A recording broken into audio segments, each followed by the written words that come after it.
Ustaz, ana beriman terhadap hadis bahwa Allah turun ke langit bumi di sepertiga malam terakhir. Akan tapi belakangan ini ana berpikir bahwa waktu sepertiga malam terakhir selalu ada.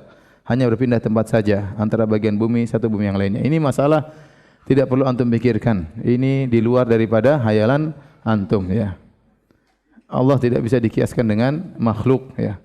Antum kalau ingin tahu bagaimana cara Allah turun langit ke dunia, antum harus tahu pertama Allah bagaimana dulu, terus langit dunia seperti apa ya. Baru antum bisa bayangkan bagaimana turunnya Allah, baru antum gandengkan dengan sepertiga malam terakhir. Allah mudah melakukan berbagai kegiatan dalam satu waktu ya. Allah mudah tatkala orang salat, semua orang membaca Al-Fatihah, dalam setiap waktu Allah menjawab perkataan mereka semuanya. Ya, makanya Allah mengatakan jika Allah seorang hamba mengatakan alhamdulillahirabbil alamin, Allah mengatakan hamadani abdi, hambaku mujiku.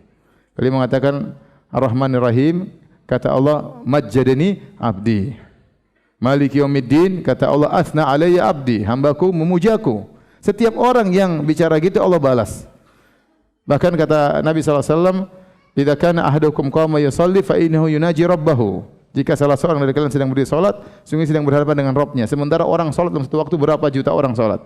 Allah bisa jawab semua permintaan mereka, Allah bisa bicara mereka dalam satu waktu. Demikian juga wa huwa sari'ul hisab. Allah mudah hisabnya.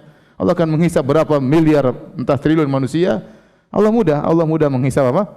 Mereka, mudah bagi Allah. Sebagaimana Allah memberi rezeki kepada mereka dalam satu waktu. Allah pun turun, Allah mau kasih dimensinya satu, mungkin itu enggak usah kita pikirkan. Yang ente pikirkan pada sepertiga malam ente bangun salat malam. Jangan ente bangun sepertiga malam, ini Allah lagi di mana ini? Apa yang pikirkan? Itu bukan tugas ente, di luar kemampuan ente. Karena sebenarnya orang menggunakan akalnya tidak pada tempatnya ya. Ya, banyak hal yang antum tidak bisa pikirkan di luar daripada nalar antum. Apalagi bicara tentang Allah Subhanahu wa taala ya.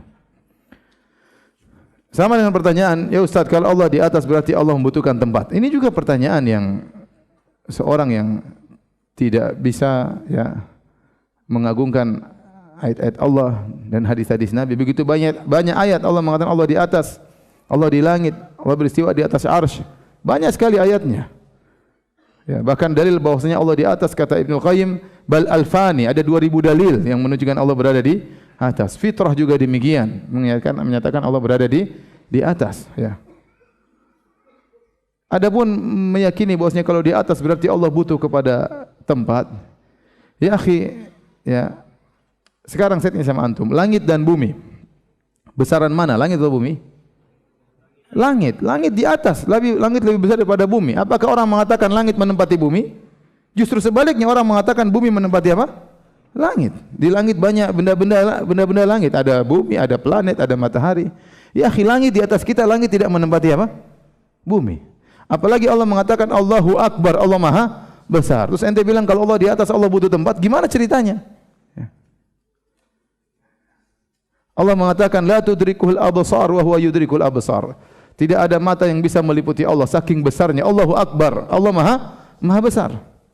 Ibnu Abbas mengatakan tidak langit dan bumi di genggaman kalian kecuali seperti tidak langit dan bumi di genggaman Allah kecuali seperti biji sawi di genggaman kalian. Artinya kita ini makhluk alam semesta ini sangat kecil dibandingkan Allah. Kemudian kita bilang kalau Allah di atas berarti Allah butuh tempat, butuh yang di bawah.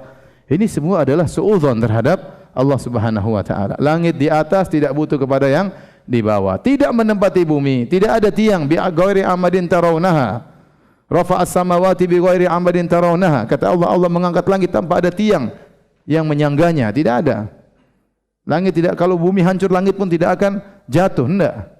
Kemudian kita berpikir kalau Allah di atas berarti Allah butuh tempat di bawah. Gara-gara akal kita enggak nyambung, akhirnya semua ayat kita tolak. Oh bukan begitu, oh bukan begitu. Ratusan dalil mengatakan Allah di atas, bukan begitu, ditakwil. Capek ente mentakwil. Taib, Al-Quran turun dari atas, terus maksudnya Allah tidak di atas. Oh maksudnya begini. Malaikat lapor ke atas, lapor kepada siapa? Oh enggak tahu lapor kepada siapa. Terus amalan naik ke atas, oh ke atas maksudnya kemana? Bingung. Allah turun ke langit bumi. Allah, kalau Allah turun ke langit bumi berarti Allah di atas. Allah enggak di atas. Itu yang turun apa? Rahmatnya. Rahmat cuma sampai langit dunia, enggak sampai ke kita, ngapain? Oh maksudnya malaikat yang turun. Kalau malaikat turun, kenapa Allah berkata hal min da'in? Siapa yang berdoa kepadaku? Apa malaikat berani berkata demikian? Siapa yang berani minta kepadaku? Ya akhirnya orang tatkala ditakwil-takwil seperti ini, pengagungan terhadap Allah kurang. Coba kalau antum yakin Allah turun, antum semangat bangun. Semangat bangun, saya ingin Allah mendekat kepada hamba-hambanya. Semangat beribadah. Tapi kalau sudah punya syubhat-syubhat, enggak ada. Repot. Kena syubhat semuanya ya.